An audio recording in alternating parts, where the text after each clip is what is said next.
छलावा। बासु, तुमने चाहे लाखों लोगों के सिर अपने सामने झुकवाए हों, चाहे अनगिनत लोग तुम्हारी जय जयकार करते हों, समाज तुम्हें सम्मान देता हो, किंतु इतना सब कुछ होते हुए भी तुम उस एक कीमती चीज से वंचित रहोगे जिसे प्यार कहते हैं। पागल खाने की जेलनुमा कोठरी के सामने लाकर रीना को नर्स ने खड़ा कर दिया। उसने एकटक शून्य में घूरती हुई मनु को एक कोने में बैठे पाया। एक दर्द सा रीना के हृदय में उठा। मनु को थोड़ी देर देखकर वो डॉक्टर के कक्ष में गई। उसने पहले की तरह डॉक्टर से मनु को ठीक करने की विनती की, किंतु जवाब वही कि मनु को वही व्यक्ति ठीक कर सकता है जिससे उसे आघात लगा है। वही कारण भी है और वही निवारण भी। या वासुदेव। वो बेबस होकर लौट पड़ी। अब कहाँ से लाए वो वासुदेव को? मनु के वसु को? जो वासुदेव का रूप अब है, वो वासुदेव मनु का वसु नहीं है। यही सोचते सोचते वो बस स्टॉप पर पहुंची। बस छूटने ही वाली थी। जैसे तैसे बस में चढ़ गई। बस गंतव्य की ओर बढ़ रही थी, लेकिन रीना पीछे की ओर लौट रही थी। अभी कुछ ही साल पहले की तो बात है, जब उसने अपने पड़ोस में रहने वाली कमला मौसी के यहाँ मनु को देखा था। माँ ने मनु के बारे में बताया था कि मनु के माता पिता का अकस्मात निधन हो गया, अतः मौसी उसे अपने यहाँ ले आई। लेकिन कमला मौसी को तो मुफ्त की नौकरानी मिल गई, हमेशा उस पर हुक्म चलाती रहती। वो 12-13 वर्ष की मासूम लड़की सब सहन करती।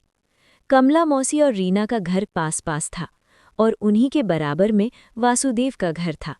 तीनों घरों की छतें आपस में सटी हुई थीं। बचपना होने के कारण तीनों साथ मिलकर खेलते। मनु काम खत्म करके रीना के पास आ जाती थी और वासुदेव भी रीना के पास आ जाता था। समय बीता। बचपन ने कब साथ छोड़ा पता ही नहीं चला। वासुदेव और रीना एक ही कॉलेज में पढ़ते थे। मनु ने भी दोनों के साथ बैठकर पढ़ना लिखना सीख लिया था। वो अक्सर रीना से किताब मांगकर ले जाती और कमला मौसी से छिपाकर पढ़ती। रीना उम्र में दोनों से बड़ी थी, इसलिए वासुदेव उसे रीना दीदी कहता था। जब भी उसकी मनु से लड़ाई होती तो वो बड़े शिकायत भरे लहजे में कहता, देख लो रीना दीदी, ये मनु जब देखो उल्टे काम करती है। मैंने कहा था एक कमीज पर जरा इस्त्री कर दो तो इसने कमीज ही जला दी। देखा दीदी, कमीज जलने का दुख तो हो रहा है, इस्त्री से मेरा हाथ जल गया उसका कुछ नहीं। मनु रुआंसी होकर कहने लगी, क्या हाथ जला लिया? अब तो मैं तुमसे कभी इस्त्री करने को नहीं कहूँगा, दिखाओ तो कहाँ जला। और उसका जला हाथ देखकर उसके चेहरे पर यूं पीड़ा छा गई जैसे हाथ उसी का।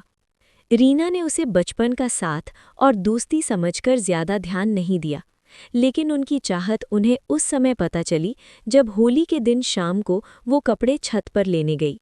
रीना की छत की दीवार कुछ इस तरह की बनी थी कि अगर हल्का सा अंधेरा हो तो इंसान नजर नहीं आता। अंतिम जीने पर जैसे ही रीना ने कदम रखा तो उसके कानों से ये शब्द टकराए, मुझसे रंग क्यों नहीं लगवाया? आवाज़ वासु की थी। अच्छा मौसी कितना डांटती पता है? ये मनु की आवाज़ थी। मौसी की डांट की चिंता है, मेरी नहीं, वासु ने शिकायत भरे लहजे में कहा। तुम्हारी चिंता थी तभी तो किसी से भी रंग नहीं लगवाया, रीना दीदी से भी नहीं। रीना मन ही मन सोच रही थी, ओह तो देवी जी इसलिए दरवाज़ा बंद करके बैठ गई थी। तभी उसने सुना था वासु कह रहा था, अब क्या इरादा है? तब की कसर अब पूरी कर लो, मनु ने शोक आवाज में कहा था। वासु ने सुर्ख रंग मनु के सांवले कपालों पर मल दिया था। तभी रीना ने सुना था कि मनु कह रही थी, उफ, ये क्या करते हो? मनु का लाज से भरा स्वर रीना के कानों में टकराया और रीना वहां से चली गई। अभी कुछ मिनट ही बीते थे कि कमला मौसी के जोर जोर से चिल्लाने की आवाज़ रीना को सुनाई दी, तो वो बहुत तेजी से कमला मौसी के घर में चली गई। चौखट पर कदम रखते ही उसने सुना, मौसी कह रही थी, अरे ये रंग किस यार से लगवाया है मुँह जली? लेकिन मनु चुपचाप खड़ी आंसू बहा रही थी। जैसे ही मौसी उसको मारने के लिए दौड़ी, रीना बीच में आ गई और जल्दी से बोली, मौसी रंग मैंने लगाया है, ये सारा दिन कमरे में बंद होकर बैठी रही, शाम को मौका मिला तो मैंने रंग लगा दिया, मरी डर के कारण मेरा नाम नहीं ले रही। मौसी जवाब सुनकर भुनभुनाती हुई बाहर चली गई। रीना उसका हाथ पकड़कर उसे कमरे में ले आई। मनु रीना से लिपटकर खूब रोई। रोते रोते उसने कहा, रीना दीदी, वो वासु। रीना ने मुस्कुराकर कहा, मैं सब जानती हूँ। तो रोते रोते भी उसके होठों पर मुस्कुराहट आ गई थी। रीना को उन दोनों के प्यार को देखकर प्यार की अदृश्य शक्ति पर विश्वास हो उठा था। जो मनु हमेशा आंखों में नमी लिए रहती थी, अब उसकी आंखों में शरारत भरी चमक होती थी। जबकि वही मौसी थी, वही माहौल था, किंतु मनु वही नहीं थी। उसे वासु के रूप में सहारा मिल गया था, इसलिए अब वो मौसी के कटाक्ष भी हंसकर झेल लेती थी। सामने की सीट पर हल्का सा सिर लगा तो रीना की तंद्रा भंग हो गई। ड्राइवर ने जोर से ब्रेक लगा दिए थे। गाड़ी फिर से चल पड़ी और रीना फिर से अतीत की सड़क पर दौड़ पड़ी। रीना की विदाई हो रही थी। मनु रीना से लिपटकर खूब रोई, बोली, दीदी अब किससे अपने दिल की बात कहूंगी? तो रीना ने धीरे से कहा था, वासु तो है। ये शब्द सुनकर मनु के चेहरे पर निराशा वाले भावों का अर्थ वो समझ नहीं पाई थी। रीना जब वापस ससुराल आई तो मनु ने जो बताया वो कुछ परेशानी वाली बात नहीं थी, किंतु मनु का दिल तो भविष्य में होने वाली घटना को ताड़ गया था। मनु ने बताया था कि वासु अब बहुत बदल गया था। वो बहुत कम बातें किया करता था, हमेशा न जाने किस दुनिया में खोया रहता। एक बार पूछने पर मनु को लंबा चौड़ा भाषण पिलाया और बड़े तल्ख लहजे में बोला, ये भी कोई जीवन है? न मान है न सम्मान है। समाज में इंसान की प्रतिष्ठा होनी चाहिए, अपना किरदार ऐसा हो कि लोग सिर झुकाएं। मैं इस गुमनाम जिंदगी से ऊब गया हूँ। आखिर क्या है मेरे पास? किस बात पर गर्व करूं? मनु सकते की सी हालत में सुनती रह गई।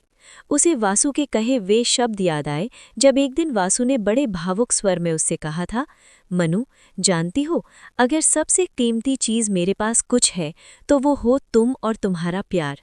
मैं तो इस बात पर गर्व सा अनुभव करता हूँ कि इस संसार में मुझे भी कोई प्यार करता है और मैं भी किसी को प्यार करता हूँ। वो वासु जो मनु को एक नज़र देखने के लिए छत पर घंटों इंतजार करता था, आज उसके व्यवहार में आए परिवर्तन को स्वयं उसकी परछाई से भी दूर भाग रहा था। रीना ने भी अनुभव किया था, लेकिन वो कर ही क्या सकती थी और अपनी गृहस्थी में तल्लीन हो गई। रीना वापस अपने ससुराल आ गई थी। फिर एक बार मनु का पत्र मिला था और काफ़ी समय बाद एक दिन मनु को अपने दरवाजे पर पाकर रीना आश्चर्यचकित रह गई। पूछने पर पता चला कि वो वासु को ढूंढने के लिए ही घर छोड़कर उसके पास आई है। रीना के पति रमेश बड़े अच्छे इंसान थे। रीना ने सारी बात उन्हें विस्तार से बता दी थी। वासु का फोटो रमेश को पता लगाने के लिए दे दिया था। इस बीच रीना ने मनु को बहुत समझाया था कि वो वासु को भूल जाए, लेकिन वो बेचारी बेबस सी रीना की तरफ देखती रहती। रमेश की निरंतर और अथक मेहनत से आखिर वासु का पता चल गया। जो पता रमेश ने रीना को दिया, उसे देखकर वो स्वयं चौंक गई। मनु, वासु तुम्हें ना स्वीकारे तो?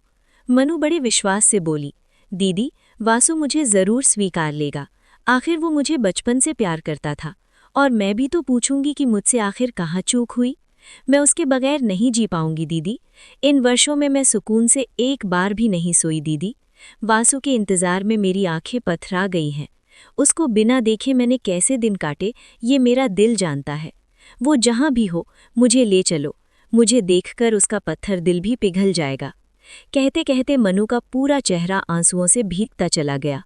आखिर रीना को हथियार डालने पड़े। उनका रिक्शा एक आश्रम के बाहर जाकर रुका। मनु ने आश्चर्य से कभी आश्रम कभी रीना का चेहरा देखती।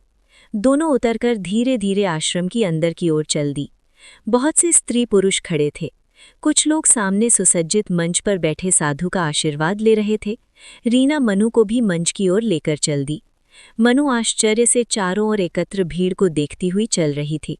मंच के पास पहुंचकर रीना ने मंच पर आसन्न व्यक्तित्व भी ओर संकेत किया। मनु को उसे देखकर तीव्र झटका लगा। वो आश्चर्य से उसे देख रही थी। वो तो वासुदेव था, उसका वासु।